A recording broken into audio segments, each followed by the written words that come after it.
Hi there, I'm Rosemary Barton. Here's what's at issue this week. The world economy is slowing down, and the Canadian economy is slowing down. That is the natural, indeed, the intended consequence of the interest rate increases by the Bank of Canada. And it was important for me today to be candid about that with Canadians. Finance Minister Chrystia Freeland there talking about the state of the Canadian economy and some of her newly announced views on the economic policy, a policy which some people are calling the Freeland Doctrine, suggesting that we should stop supporting autocracies such as Russia and China and focus on trade and investment in the countries of our democratic allies. So let's bring in at issue this week Chantal Hebert, Elamin Abdelmahmoud, Althia Raj, and Paul Wells is in for Andrew Coyne tonight. Good to see you all. Appreciate you being here.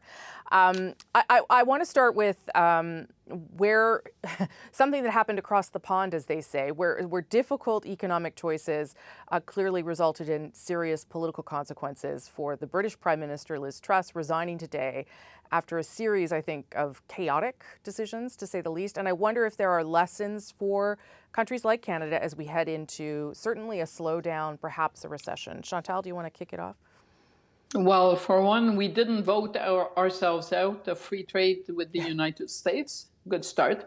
Second, some of our parties, and I'm talking about the Conservative Party federally here, have thought that it's a good idea to give its caucus the power to fire a leader, which they exercised in the case of Aaron O'Toole. I'll just point out that that power has led them in the UK across the pond to fire Theresa May, then Boris Johnson.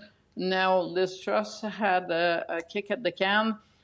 It's like trading a good car for a clunker over time. So maybe the Conservatives want to rethink that approach. Yeah, and that, of course, is Michael Chung's Reform Act that they've adopted. Elamin, what do you make of when you're watching over there in terms of whether any of that could happen here? Well, I wonder if there's any kind of smoke signal in Liz Truss's resignation for conservatism in general, specifically about the idea and the story that conservatism has to tell in the 21st century. Just in terms of fiscal prudence versus hawkishness, I think the idea that conservatives are about the management of the economy, that is, you know what, that is a foregone conclusion. What that looks like, I think the expectations for a lot of people has changed, specifically during COVID. And so advancing the kind of hawkishness that she was trying to advance, I'm not sure that we have that in the political language of the moment. I don't know when we will return to that, but that does not seem to be people's expectations of what a conservative does. Althia? Well, I mean, I think I would describe the policies as stupid and unpopular. They were so monumental. I think I guess the two things, the lesson for many, and we're going to have more than one now, leaders who are selected by their parties but not elected by the general population, is that you probably should thread carefully if you want to keep your job. I'm thinking about Danielle Smith, for example, when I say that, you know, the base may have suggested big, bold ideas, but that doesn't necessarily mean the electorate is ready to accept them.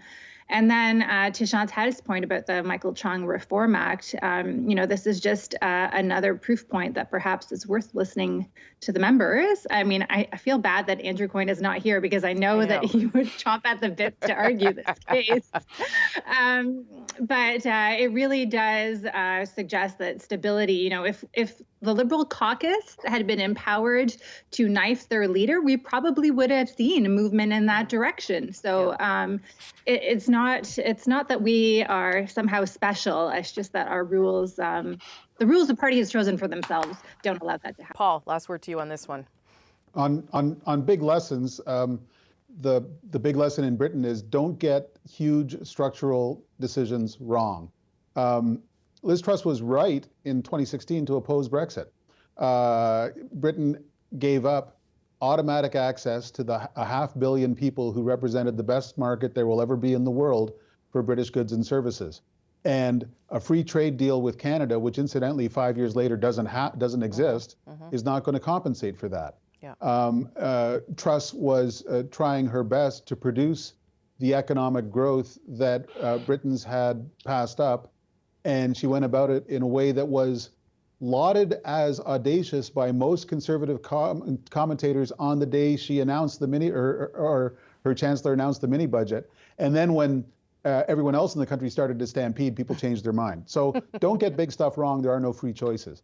Okay, so as for caucuses picking their leaders, Andrew wants, and Chantal is cautioning against, a formal expression of something that already exists. Leaders can't govern in Canada when their entire caucus won't have it. That's what Andrew Scheer learned. That's what Erin O'Toole learned. And so formalizing it wouldn't make a huge amount of difference. Okay, let me, and now that we've moved on from the one thing Andrew probably is kicking himself to not talk about, what do we make of the Deputy Prime Minister's messages over the past week or so? A, the blunt warning to Canadians about difficult times ahead, and then this theory that she's positing around sort of the difficult geopolitical environment and how the economy can try and help us manage that. Chantal? I mean, there are as many theories as there are reasons to have theories. So Chrystia Freeland is going rogue. She's talking to Justin Trudeau from far when she gives a speech in Washington. All of those are possible, valid explanations. Me, I look at the speeches this week and the speech in Washington about dealing with your allies. And I think we're watching a government that has undertaken a course correction. If you stack up that speech in Washington and what she's been saying about the economy, you have to think that we are increasingly removed from sunny ways, which was the 2015 mantra, but also increasingly coming closer to Stephen Harper's worldview on energy, dealing with your allies, not dealing with China, which I find fascinating. Elamin? I think a few things about Chrystia Freeland's week, because it's been sort of a busy week of her making a bunch of speeches. Number one, the idea of trying to articulate where Western democracies might go next, that is not a small thing. And that is, in fact, a pretty large global vacuum that no other democracy has sort of sought to actually articulate just in the wake of Ukraine, like the invasion of Ukraine by Vladimir Putin. Now, that articulation, I think this government particularly is going to have quite a bit of a hard time justifying some of the elements of what is that future relationship going to look like with China? Because none of our dealings with China are explained by that particular framework. None of our dealings with Saudi Arabia are explained under under that framework. And so that now comes the kind of heavy part, I think, of sort of living up to the words that you're trying to present. When it comes to I guess, speaking about the economy here, Canadians, I think it is a preparation that is, she's, I think, in a moment of transitioning from a place of, Canadians are expecting a lot of direct help, and I'm not sure that this government is going to be there for that. Ground for that. At least not for everyone. That's for sure. Althia? I think there's a few things happening. One is I think Minister Freeland is trying to craft her own legacy. It's not the first time she's gone to the United States to make a big, bold speech, and she wants to be seen and as a leader who thinks the deep thoughts and isn't afraid of big, bold change. I think domestically, what we're seeing is tempering of expectations with regards to the fall economic update, both for the public and for her own cabinet ministers. I also agree with Chantal on the course correction, but this is something that she signaled in the spring budget when she talked about fiscal responsibility and that reputation that the Liberals had under Jean Chrétien and Paul Martin was important to her, and that's something she wanted to go back to. I think the NDP Liberal cooperation agreement actually gives the Liberals a bit of room here because we're not heading towards an election. They don't have to worry about protecting their left-wing flank. A lot of caucus members are very antsy, so-called blue Liberals, about the overspending that the Liberals have done. Yeah. And so I think that if she can carve out space as a responsible fiscal manager, she also protects some turf from Pierre Poilievre and pushes him further to the right. So that's not a bad thing for her. Yeah, if they can actually do it, if they can actually do it in practice rather than just talk about it. Paul? 9 days after she gave that speech, people are still talking about Chrystia Freeland's speech. There was an editorial about it in Le Devoir this morning. Yeah. It's almost as though those of us who cover this government are desperate for any kind of analysis from the government about what the hell it's doing. Freeland's speech is interesting. The most interesting part is the bit where she talks about having to spend domestic political capital in the name of economic security for Canada's democratic partners, and fast-tracking energy and mining projects our allies need.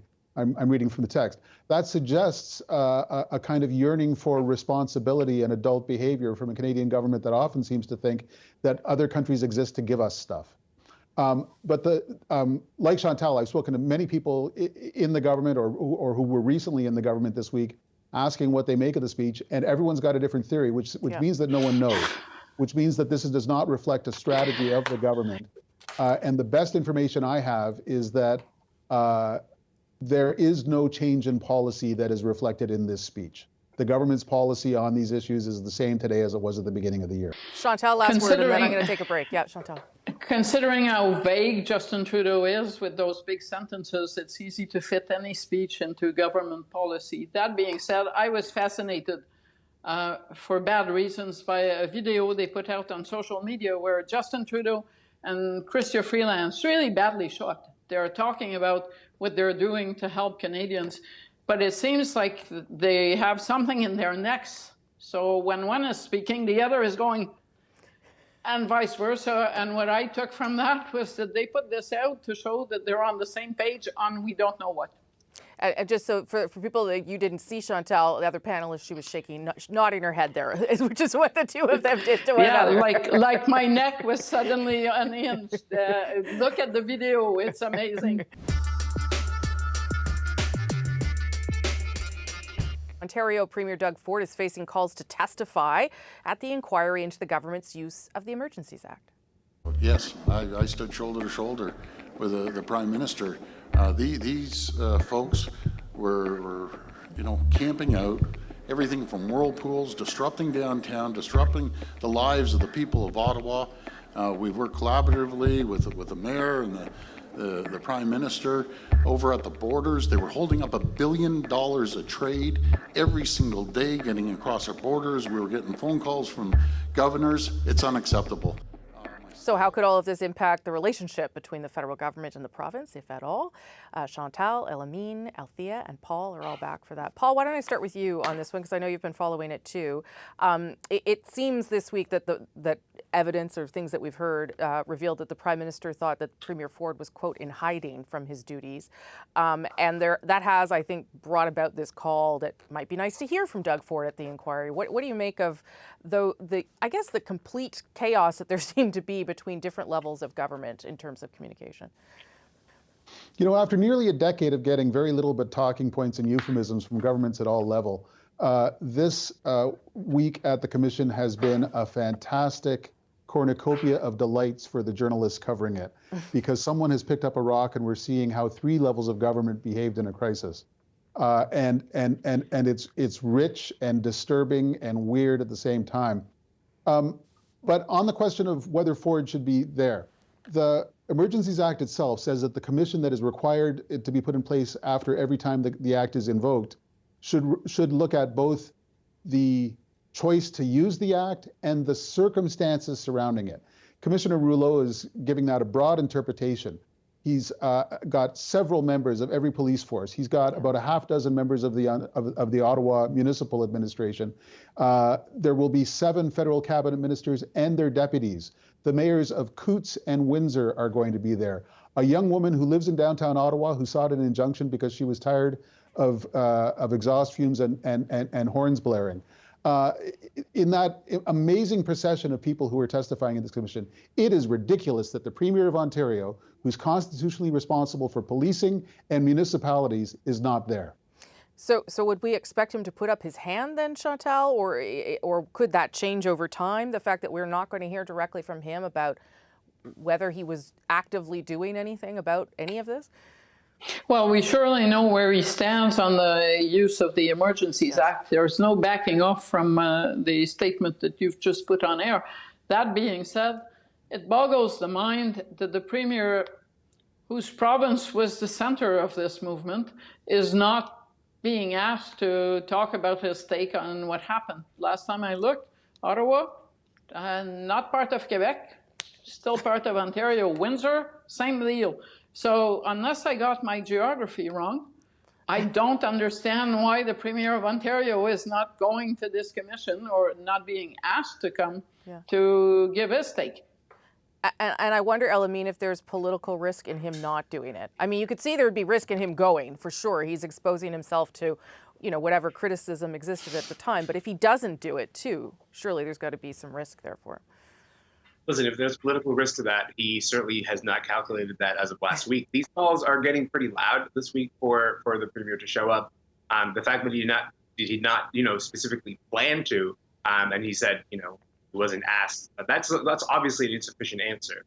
But I think the political risks of him distancing himself from the entire hearing process, he may have thought that he could get by. He may basically get by without actually having to show up because the whole thing is concerning Prime Minister and his decision to use the emergency powers. That is not actually a bad argument, just a matter of, as we sort of have learned all of these details throughout the commission, it turns out that there's quite a bit that they could have done that they didn't, and they should have to answer. Yeah, we're only in the second week of it too, Althia. Yes. I mean, as I understand it, the commission could still call him. It's just so far he said he hasn't been asked, which I agree with Paul and Chantal is kind of mind-boggling. This entire commission is basically people covering their behinds. And you could see why Doug Ford would not want to go to the commission. He, apparently did not want to sit at a table with the municipality, Ottawa, and the federal government to try to find a solution to this. From what we understand behind the scenes, the Ford government dragged its foot to announce its own emergency measures. They only came on February 11th, if I remember correctly. But for that whole week, there was a will you, should we, who's going to act, the federal or the province? And for sure, he would be able to shed a lot of light on that. But so as a journalist, I obviously want him to come. And I think as a resident of Ontario, I would want him to come. But, if I sitting in his office, I'm not sure that I would be encouraging him to volunteer to go sit in the hot seat because he certainly has questions to answer. Yeah, Chantal wants in quickly, and then Paul quickly, and then we're done. You know who doesn't necessarily want him to come? Pierre Poilievre and the federal Conservatives. That's true. Because if he's going to say what he said in that clip, they're looking to go out of town for the day. Paul, last word to you on this. I'll just, repeat that the point of this commission is not merely to look at the binary choice, do you use the act or not? It is to look at how it came to be that some people decided the act was necessary. Right. And there's 70 witnesses have already been called, most of them who had a far less significant role than Doug Ford did. So he should be there too. Okay, got to leave it there. Thank you, everyone. Thanks, Paul, for pinch hitting for us, and good to see everyone. Appreciate it.